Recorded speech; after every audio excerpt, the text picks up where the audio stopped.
نبی نے فرمایا مجلس میں بیٹھے ہوئے مسجد میں، کہا کہ یہ جو دروازہ ہے نا اس سے ایک جنتی آنے والا ہے۔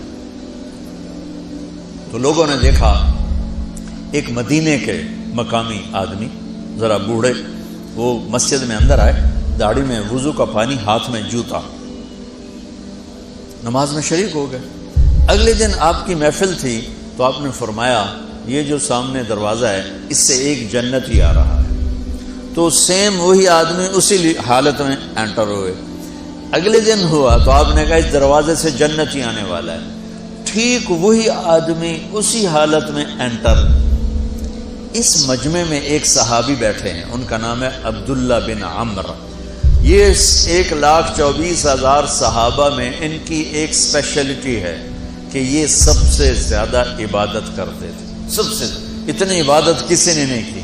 ساری رات نفل پڑھتے تھے، سارے دن کا روزہ رکھتے تھے، اور دن رات میں ایک قرآن ختم کرتے تھے۔ اب ان کو خیال آیا کہ یہ بابا جی مجھ سے بھی زیادہ عبادت کرتے ہیں، جو ان کو یوں ڈائریکٹ جنت کی بشارت ملی اور مجھے نہیں ملی،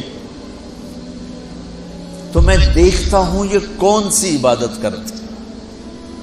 کیا یہ ساری رات سجدے میں پڑے رہتے ہیں، رکوع میں کھڑے رہتے ہیں، قیام میں کھڑے رہتے ہیں، کیا کرتے ہیں؟ تو ان کے پاس پہنچ گئے، چاچا تو تھوڑا والد صاحب کی ناراضگی ہے، دور رہنا چاہتا ہوں، 2-3 دن ٹھہر جاؤں آپ کے پاس؟ ہاں ہاں ہاں بیٹا آ جاؤ آ جاؤ آ جاؤ۔ اب عشاء کی نماز کے فوراً بعد انہوں نے چادر اوپر لی اور چادر میں یوں سوراخ کیا اور یوں لیٹ کے دیکھنے لگے کہ اب یہ بزرگ کیا کرتے ہیں۔ بزرگ تشریف لائے، سرانے پہ سر رکھا، اللہم بسمک اموت و احیا، سونے کی دعا پڑھی، اور تھوڑی دیر بعد خراٹے تھے۔ وہ بڑے حیران ہوئے، اب وہ دیکھ رہے ہیں ابھی اٹھے گا ابھی اٹھے گا ابھی اٹھے گا۔ پھر انہوں نے کپڑا اتار دیا، ابھی سویا ہوا ہے۔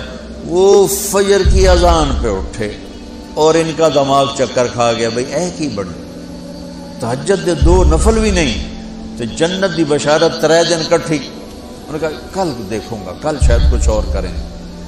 اگلے دن آئے، پھر اسی طرح یوں کر کے لیٹ گئے، اور بزرگوں نے بھی یوں کیا، اور بسمک اموت و احیا، اور پورا کمرہ خراٹے انار۔ وہ پھر پریشان، یہ کب اٹھے گا کب اٹھے گا؟ فجر کی اذان پہ اٹھے تو اور ان کی حیرت بڑھ گئی، کہنے والا سچا، اس کے بات کو تو چیلنج ہو نہیں سکتا، وہ محمد مصطفیٰ ہیں، لیکن یہ چکر کیا ہے، یہ جنت مل کیسے رہی ہے؟ چلو ایک رات اور صحیح۔ تیسری رات آئے، یہ یوں لیٹے وہ یوں لیٹے، یہ دیکھتے رہے وہ سوتے رہے، حتیٰ کہ فجر کی اذان پہ آنکھ کھلی تو یہ نا پھٹ پڑے، کہنے لگے چاچا بات بتاؤں؟ کہنے کیا؟ کہ میری کوئی جھگڑا نہیں تھا ابا سے، میں نے 3 دن مسلسل تیرے بارے میں سنا جنتی آ رہا، 3 دن تجھے اللہ کے نبی نے بشارت دی، جنتی ہے جنتی ہے جنتی ہے، لیکن میں اس بات پہ حیران ہوں تو ساری رات سوتا رہتا۔ اس زمانے میں منافق بھی تہجد نہیں چھوڑتے تھے، فرض نماز تو فرض نماز ہے، منافق بھی تہجد نہیں چھوڑتے تھے۔ تو کہنے لگے کیا کرتے ہو؟ ساری رات تو سوتے گزار دیتے، کیا کرتے ہو؟ کہنے لگے بھتیجے جو تو نے دیکھا ہے یہی کرتا ہوں۔ اب یہ پریشان ہے کہ اللہ کے نبی کی بات کو تو چیلنج ہو نہیں سکتا، اور جس کو بشارت دی ہے انہوں تے فٹ نظر نہیں آ رہی کہ کیسے 2 نفل آج کے نیک لوگ تہجد نہیں چھوڑتے۔ تو کہنے لگے اچھا چلو اللہ نے ایسا ہی، اللہ کی مرضی، اللہ کے نبی کی مرضی۔ یہ 4 قدم چلے تو آپ سننا، کہا بھتیجے ادھر آؤ، کہا بیٹا ادھر آؤ، آ گئے۔ کہنے لگے اب تو میں اصلی بات بتاؤں، اب تو میں اندر کی بات بتاؤں؟ انہوں نے کہا کیا ہے کیا ہے؟ اب وہ تیار ہو گئے کہ یہ کہیں گے میں 3 دن بیمار تھا اس لیے میں اٹھ نہیں سکا، ورنہ میں تو ساری رات سجدے میں گزارتا ہوں، میں تو ساری رات روتے روتے گزارتا ہوں۔ تو 3 دن میں بیمار تھا، میرے پیٹ میں درد تھا، میرے سر میں درد تھا، تو میں اٹھ نہیں سکا، ورنہ تو دیکھتا تو حیران ہو جاتا میری رات کیسے ہوتی۔ کہتا ہاں جی جی جی، تو کہنے لگے مجھے دیکھو، یہاں ہاتھ رکھا، کہ یہ جو دل ہے نا، دل، اس میں دنیا کے کسی انسان کی نفرت نہیں ہے، اور جب اللہ کسی کو کوئی رزق دیتا ہے تو مجھے کبھی حسد نہیں ہوا، مجھے خوشی ہوتی ہے۔ تو ان کی جو باڈی لینگویج تھی نا، حیرت میں ڈوب کے وہ کہتے ہیں ہاں بات ہے، سمجھ آ گئی، یہی سے۔ انہوں نے ایسا نہیں کیا، وہ کہنے لگے ہاذا ہوا، اچھلے اپنی جگہ سے، ہاذا ہوا، یہ چاچا اب سمجھ میں آ گیا، سمجھ میں آ گیا، یہی ہے جو آپ کا سینہ اللہ نے پاک کر دیا ہے، اس پر آپ کو جنت میں۔ کس نے پیدا کیا ہے؟ کیوں آگے؟ کیوں مر جاتے ہیں؟ مر کے کہاں چلے جاتے ہیں؟ بھاگ دوڑ لگی ہوئی ہے کمائیوں کی، کماتے کماتے کماتے کماتے ایک دم سب چھوڑا اور جا کر قبر میں سو گئے۔ جیسے میتھمیٹک کا قاعدہ ہے کہ بڑے سے بڑے عدد کو 0 سے ضرب دو تو وہ 0 ہو جاتا ہے، 1 ملین انٹو 0 0، اور 1 بلین انٹو 0 0، اور 1 ٹریلین انٹو 0 0۔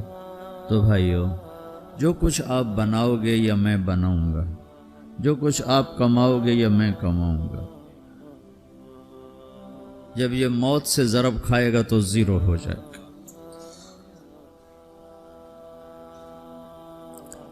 عزت، شہرت، دولت، بلندی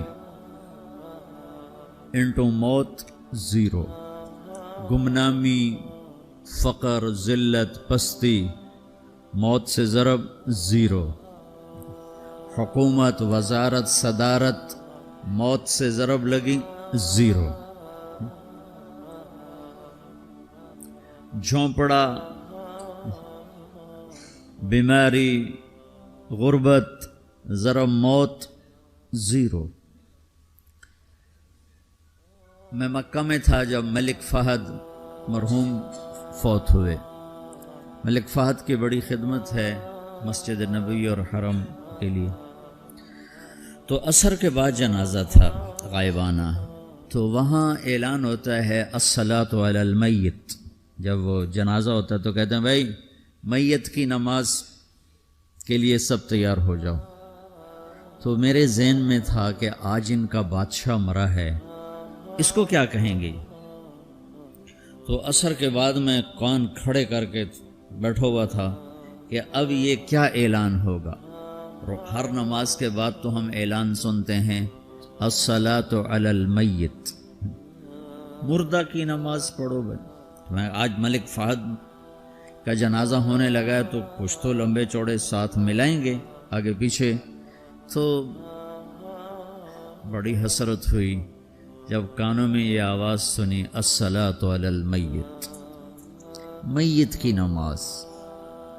مرتے ہی سارے ٹائٹل اڑ جاتے، وہ ملک ہو، وزیر ہو، مولانا ہو، پروفیسر ہو، ڈاکٹر ہو، انجینئر ہو، لائر ہو، وہ بزنس مین ہو، وہ سائنسدان ہو، لیکن جب موت کے ساتھ ضرب لگتی ہے تو 0 ہو جاتا، اسی وقت سارے ٹائٹل 0 ہو جاتے۔ اور گھر والے کہتے ہیں ڈیڈ باڈی اٹھاؤ، ڈیڈ باڈی اٹھاؤ۔ کوئی نہیں کہتا ابا کو اٹھاؤ، کوئی نہیں کہتا اماں کو اٹھاؤ، کوئی نہیں کہتا بھائی کو اٹھاؤ، میت اٹھاؤ بھائی، میت اٹھاؤ بھائی، ڈیڈ باڈی اٹھاؤ بھائی۔ ساری زندگی کی محنت اگر یوں ہی ختم ہونی ہے تو اس زندگی کا فائدہ کیا ہے؟ اس کمانے کا فائدہ کیا ہے؟ اس بنانے کا فائدہ کیا ہے؟ بنا بنا تھک گئے، کما کما تھک گئے، اور پھر مر کے جا کے اتنی سی جگہ میں جا کے سو گئے۔ اتنا بڑا گھر بنایا اور آخر میں جا کے اتنی سی جگہ میں جا کے سو گئے۔ مٹی کی چادر اوڑھی